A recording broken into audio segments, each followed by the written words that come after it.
Okay, thanks, Vera. Kiyu, I wanted to get you to speak about being a Black Christian, engaging in this issue as we look at the sensitivities or the differences between white and Black Christians engaging in the race discussion. Sometimes Black Christians or Black people can be labeled as angry Blacks with a chip on their shoulder, struggling to assimilate. I'm not sure. I don't think people would put it this way. You're struggling to assimilate in a white world. You're always drawing the race card. I think the convenience of this time is that since the George Floyd incident, the whole world is willing to listen. But I don't know how long that will last. We'll probably get back into a time where if you talk about race, you be seen as insensitive to white fragility or whatever.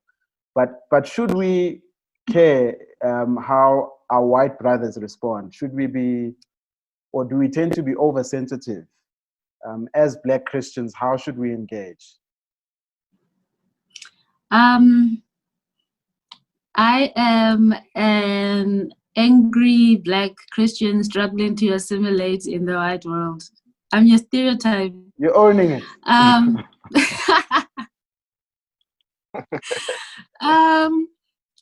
Sure. Look,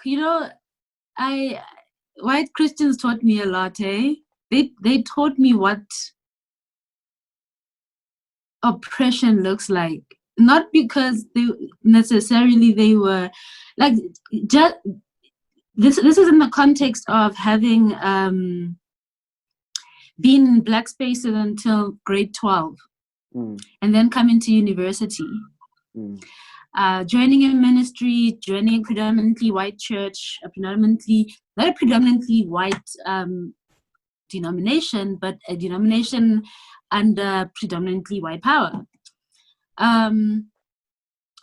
Sure.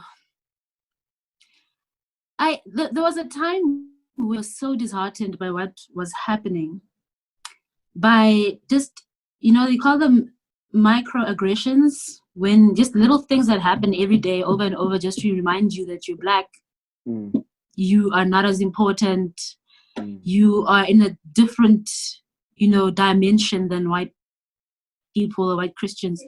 There was a time where I told myself, like, I just give up. I'm not talking to white people about racism anymore. This is an exhausting conversation. I can't keep trying to prove that white privilege exists. It's just, I gave my all to those kinds of spaces, and I was continuously gaslighted.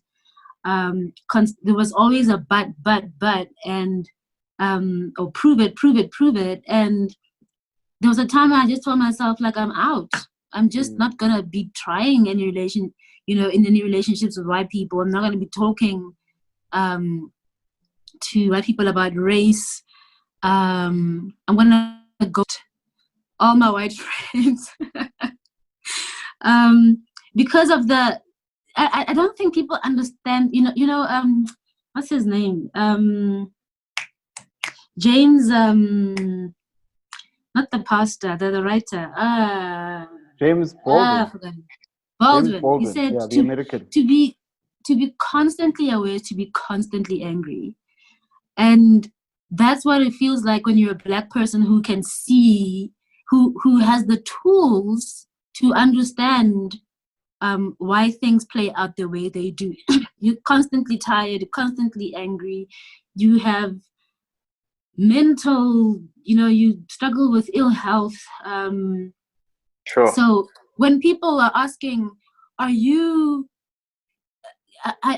Black people exaggerating what's happening? I'm like, I can't enter that conversation about whether I'm exaggerating what's happening, because it comes from a place of just not seeing what's. It's like when suddenly after apartheid, someone said, I don't know who it was, that after apartheid, there was suddenly no one who voted for the National Party post 94, and how, like, white people were like, we didn't know that things were so bad, that the government was doing such and such. Like I said, at 5 years old, I already knew that white was better, just because of the geography of apartheid, just because of where people were working and who was the boss. And so for white Christians to say they didn't know means that they must have been hella comfortable with seeing Black people, or not even seeing Black people unless they were their domestic workers or gardeners. That says something about having such an internalized racism that you are not aware of your surroundings unless it is centered in your own experience, which is exactly what Maralita was talking about, that as soon as Black people, as soon as now these certain knowledge regimes or knowledge epistemologies, as soon as these ways of making sense of the world that come from the position of the marginalized, as soon as they threaten the centering of white experience, then it becomes, oh, this is a theological issue, we've got to attack this.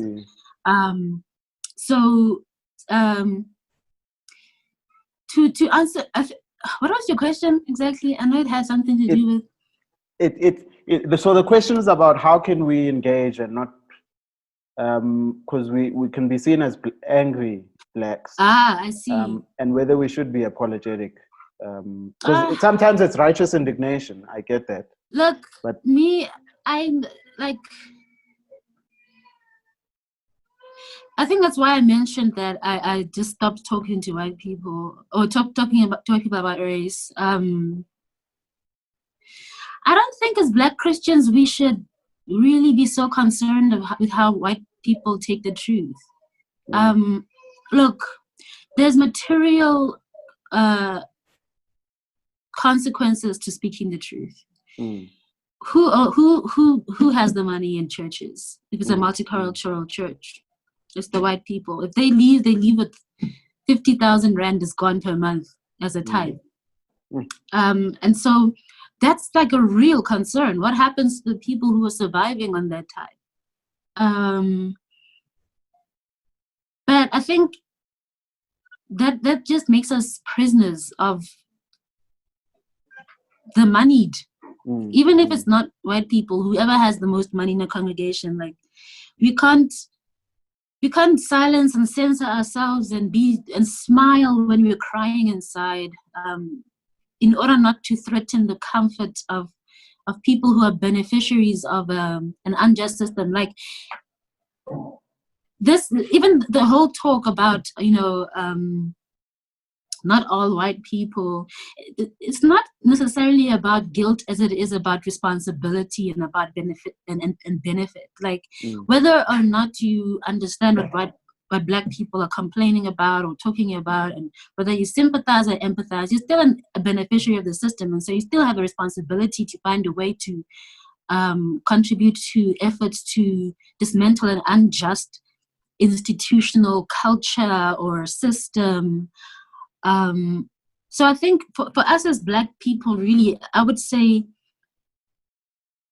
if we don't do anything about our spaces now and our denominations now, and to hold people accountable to the equality that is given to image bearers in the Bible by Jesus, and expounded on by him, and if we don't take up that mantle now, we're just delaying the whole process, and we are complicit.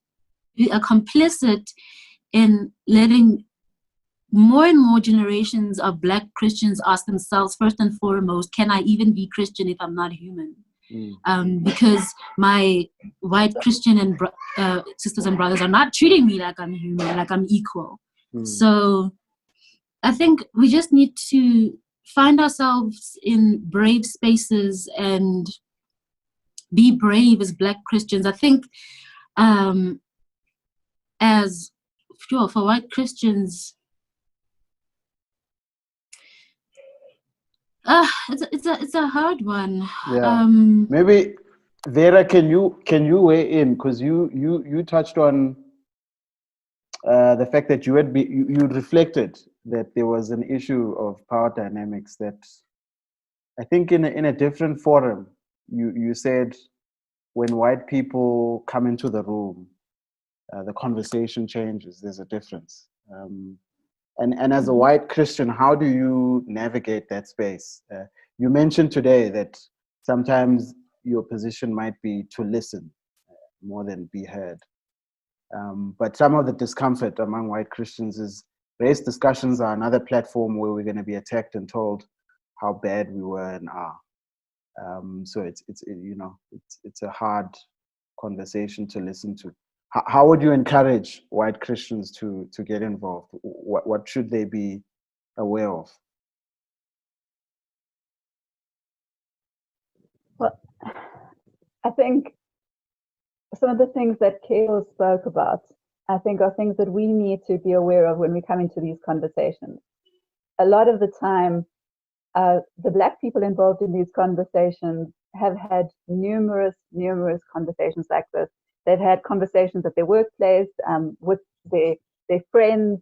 They've had so many of these conversations, and there's been a lot of pain involved in that.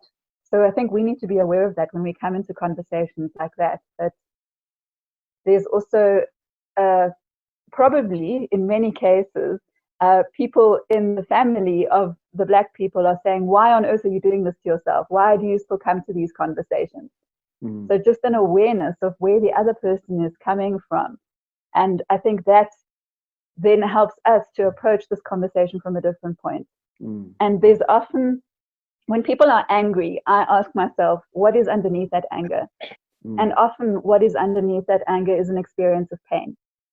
And I, as a white person going into that space, need to be aware of the fact that I represent a whole lot of other white people that Black people have interacted with, who have treated them badly and who have sinned against them, called them names, or, you know, whatever the variety is of incidents that they have been. So I think the important thing is to come into it with a lot more awareness around what's actually happening in that space.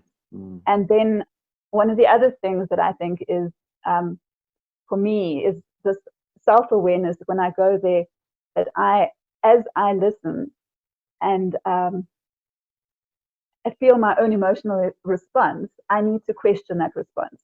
So I might feel something might trigger me. Somebody says something and I feel, oh my goodness, you know, that's really not the way. And then instead of reacting, I need to look at myself and go, now, why am I responding so strongly about that? And there could be a number of reasons. So it could be that I've had some sort of sin in my own life pointed out. I've had a prejudice that, you know, that person has put a finger on, and I need to go, sure, that's sinful, and I need to bring that to God and confess, and I need to try and change and address that and put things right.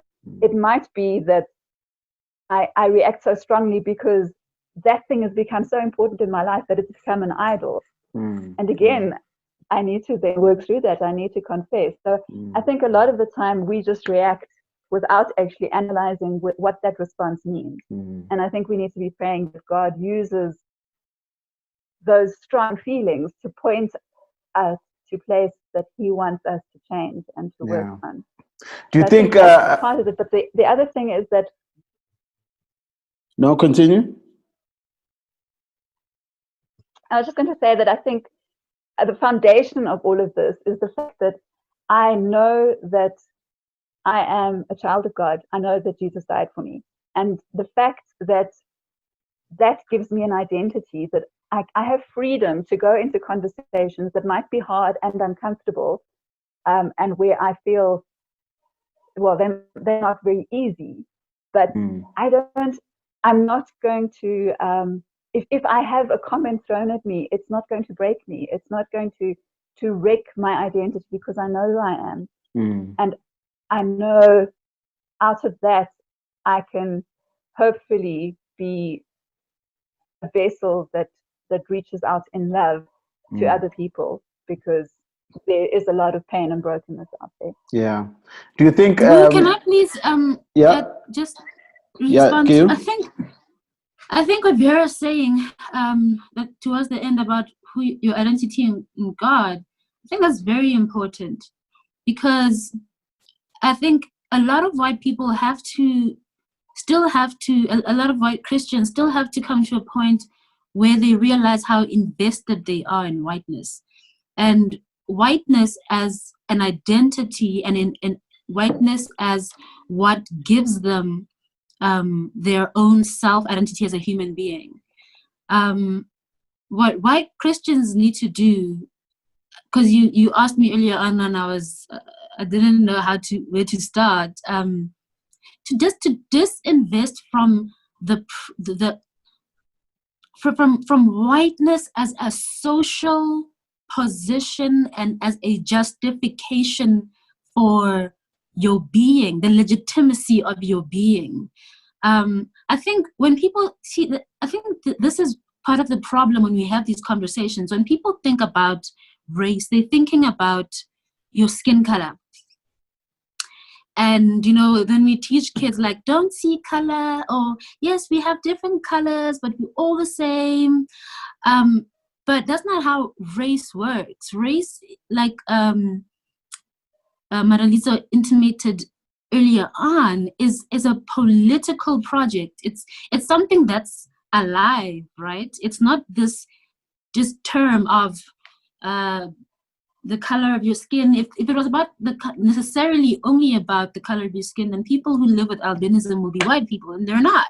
They're still African people. Race is a positionality. When we're saying white, we're saying, when someone says this person is white, we're saying they occupy a certain space in society where certain benefits and rights are given to them, and that it feeds onto their skin color, but also justifies. So it's about skin color, but it's also not just skin color. I don't know if I'm coming across clearly. It's about history. It's a historical term. It's a historical process. Racialization is something that is ongoing, because and this is the thing also about it. There was a time when Irish people weren't considered white. But when you're thinking about it today, you wouldn't believe it, because we have this idea that race is ethnicity. It's not the same thing as ethnicity. It's about power, and it's about privilege. It's about hierarchy. And so when I say that white Christians should think about divesting from whiteness, I'm saying recognize that the position you occupy in society, by virtue of being white, is inherently one of benefit based on the exploitation of people who are not white. Disinvest from continuing that process. We want to come to a place where such a thing as race doesn't exist, because there are no power structures that privilege people who are from Europe over people who are not from Europe. So what Vera's actually saying, something way more revolutionary than people will think. It's very easy for someone who considers them colorblind, to consider themselves colorblind, to say, see, we are all the same in Christ. We should all, don't see color, treat everybody the same. But this world doesn't treat everybody the same. It doesn't put people in the same place. So if you treat everybody the same, you're just actually perpetuating the injustice. When Vera says, I must find my identity as a white person, or as a person in Christ, I must disinvest from what the powers in this world have made my identity, which is whiteness, an identity based on the exploitation and the oppression of people who are not white. Madalitso, can you just come in? Because there might be a rebuttal to this, or a question follow-up that says it goes both ways. In the same way Vera has to divest from being white, a black person, you, Madalitso, needs to divest yourself from this black identity of yours. Is that an offense? Because obviously the preferred identity would be white. So how do you respond to that? Right. Yeah. So I think there's it's a little bit complex, right? Because in one sense, we also need to reckon with the idea that blacks cannot be racist, right? philosophically. We'll pick that up again, hopefully, in future. Okay. Yeah. So what I mean by that, Mm. I've heard a lot of terms being used, reverse racism, Mm. like you guys talk about race all the time, and okay, let me go back to construction.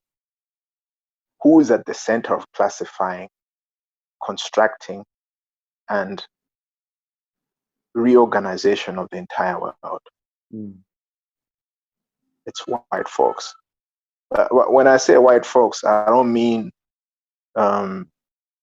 white individuals, but whiteness as its construct, as it's socially organized, and I think a lot of white people need to come to terms with that what we're discussing is the construction of whiteness itself, the project of racial hegemonic domination and removal of certain groups of people from the canon of history, making them into objects of history and not subjects of history.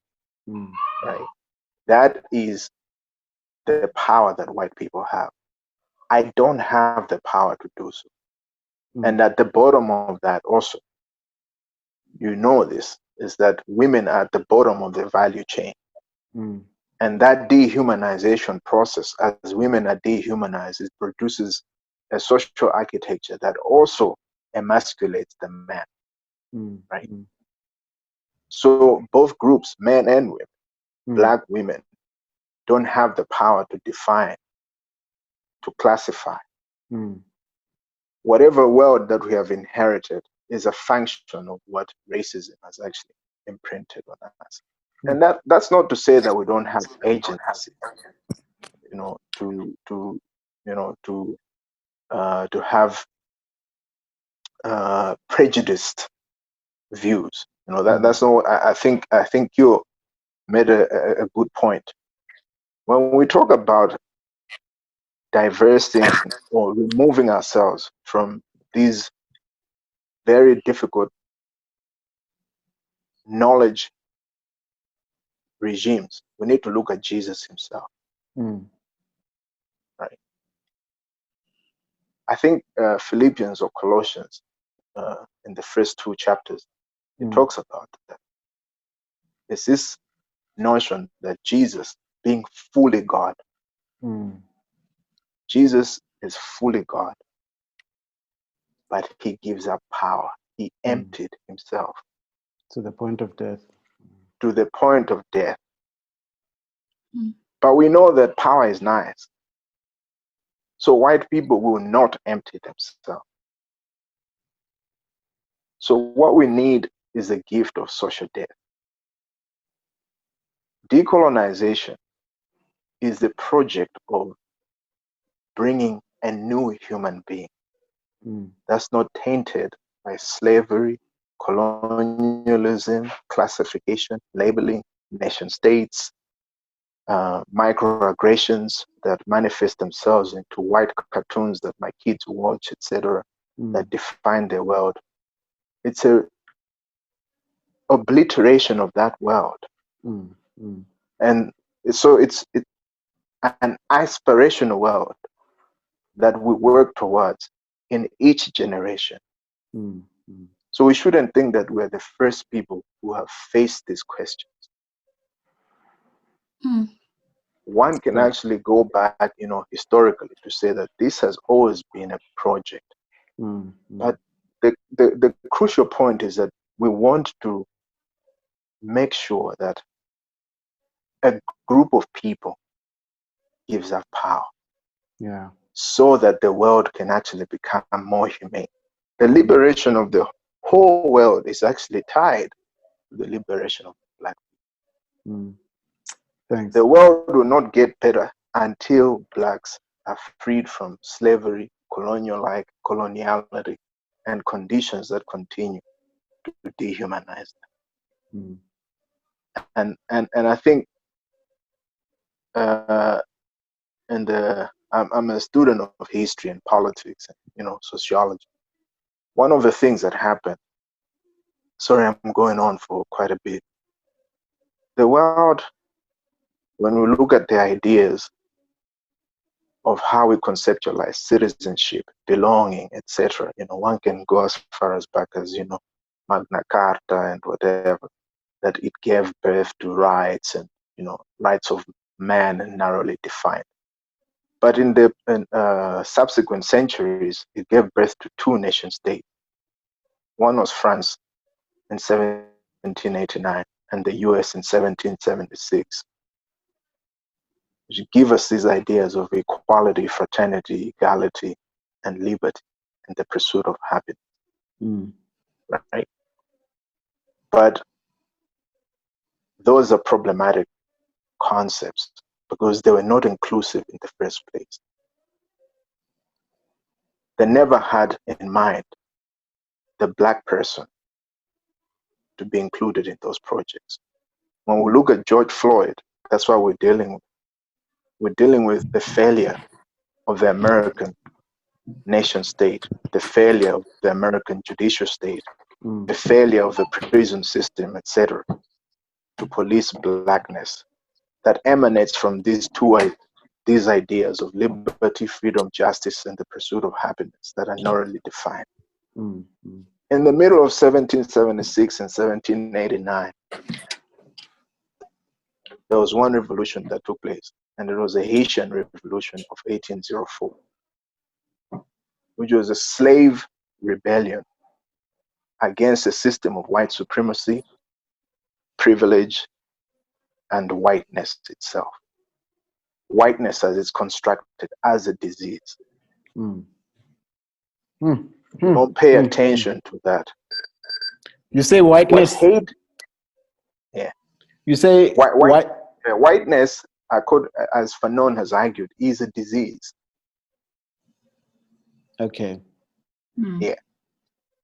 So that's how I see it.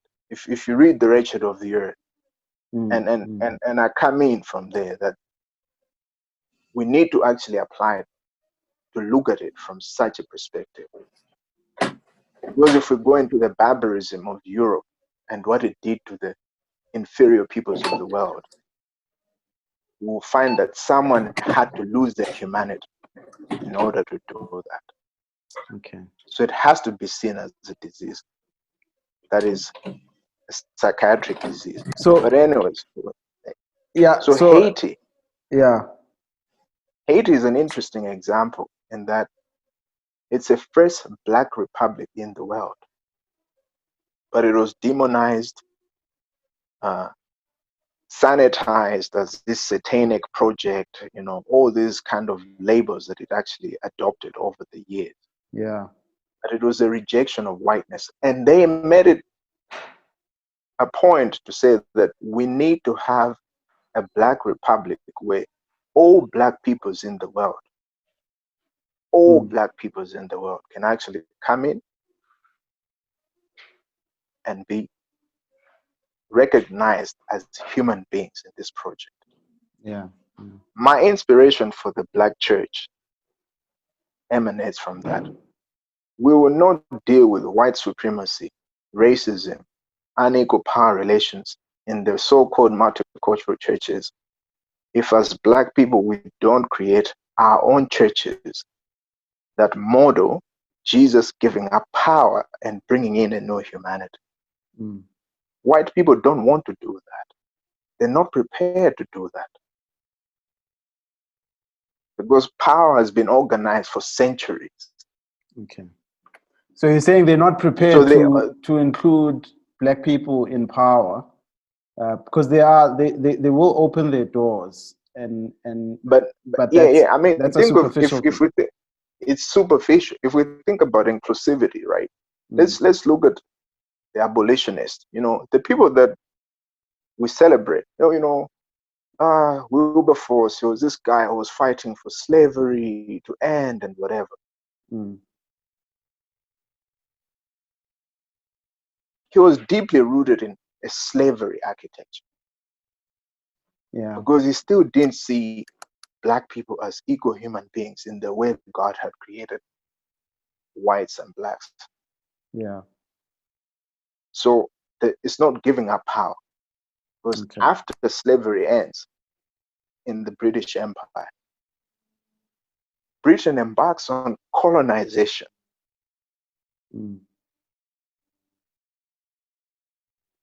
Matter of fact, the slave folks that were released, Britain compensated the slave owners for the monies that were lost. There was no compensation for the slaves. Yeah. And do you see how whiteness continues to morph itself, and we think that it will change at some point? We need to be aspirational about having a black church and modeling something that is positive, that is biblical, not defined by imperial Christianity, so that in doing so, if white people choose to be in those churches, they will submit to the true lordship of Jesus. Yeah. Under what a restored black humanity looks like. Yeah. Thanks for that. Yeah, we will obviously edit this video. But Vera, I just wanted you to come in. Madalito quoted Fanon referring to whiteness as a disease. As a white person hearing that. Now, Madalito, I'm sure you're talking about the construct, as you said, of whiteness, not individuals. But hearing it as a white Christian who's created in God's image, Vera, how do you take that?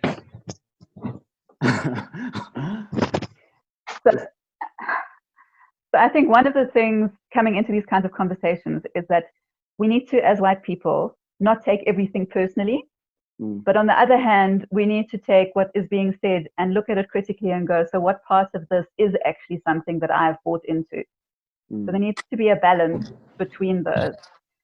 And one of the things that I think that we don't, well, I haven't seen many people trying to think through is, I think that, sin basically changes people.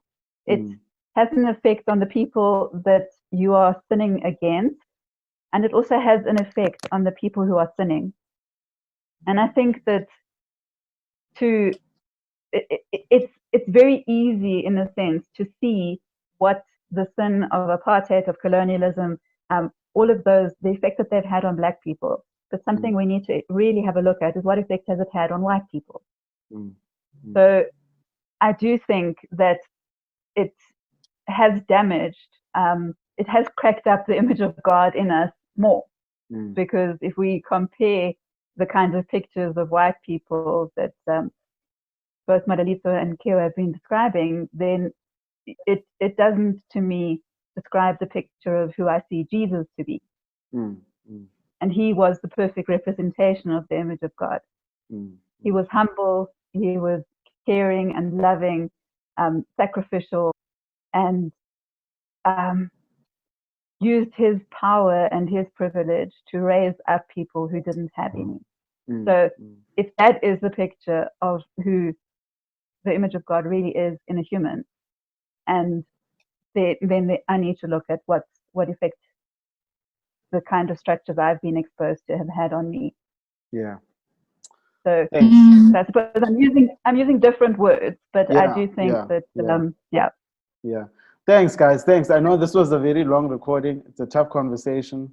Oh, are we allowed last words, Batum? Yeah. Yeah. Short last words. Short last words. As we close. Okay. I think that there's a lot of education that needs to happen. Like, a lot of people, for instance, will listen to this conversation, and some of them will be shocked, some of them will be like, yeah, some of them will be like, nah. But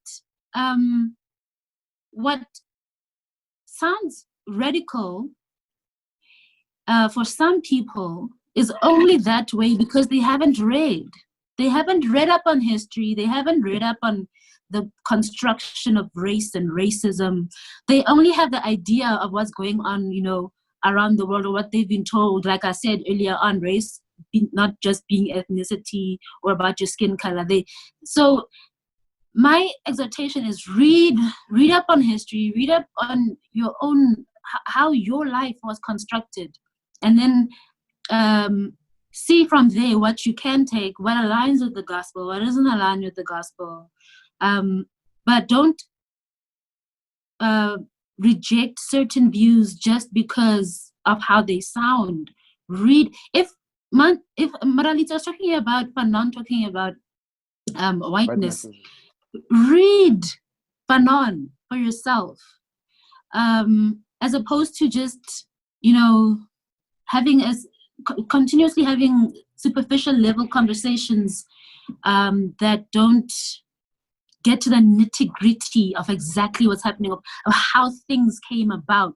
A lot of people, you know, for me to start this PhD project, I had read on the one of the reports for the Institute for Justice and Reconciliation that 41% of white respondents, it was like around 2013, 41% of white respondents said that they didn't agree that apartheid was a crime against humanity, and a similar percentage did not agree that that apartheid committed gross human rights violations against apartheid activists. Okay, so what that can tell us, at least, is that regardless of the fact that there was a TRC report and there are facts and dates and names, some people are just invested in not knowing certain things. So my exhortation to people is know stuff, do the research. It's not helpful to just have surface level, you know, kumbaya conversations. Let's just love each other. Jesus died for all of us. We are all the same.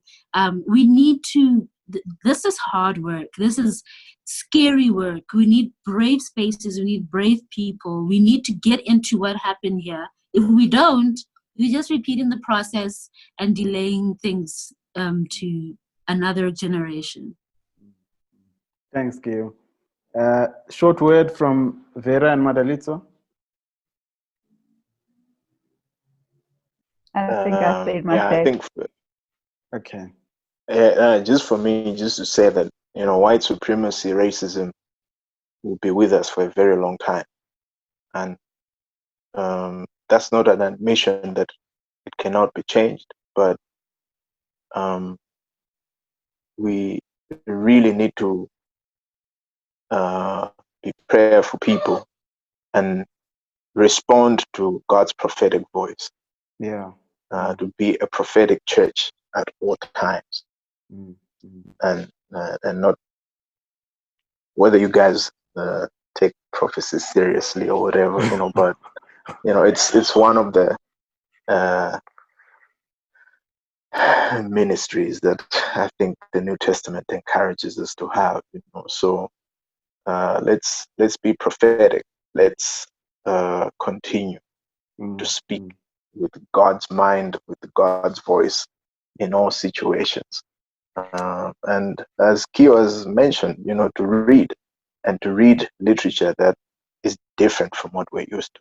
You know, I think that is a journey that we should encourage our congregants to embark on. You know, to constantly be in conversations and dialogue. Yeah. Thanks. Thanks, guys. Thanks for joining the having conversation. said that, I'm not proselytizing. So sorry, I do have something to say now after all. So you just made me think of something. I do think that reconciliation is the heart of the gospel. Yeah. So reconciliation between God and us is what's really important. And the church is supposed to be a picture of that reconciliation.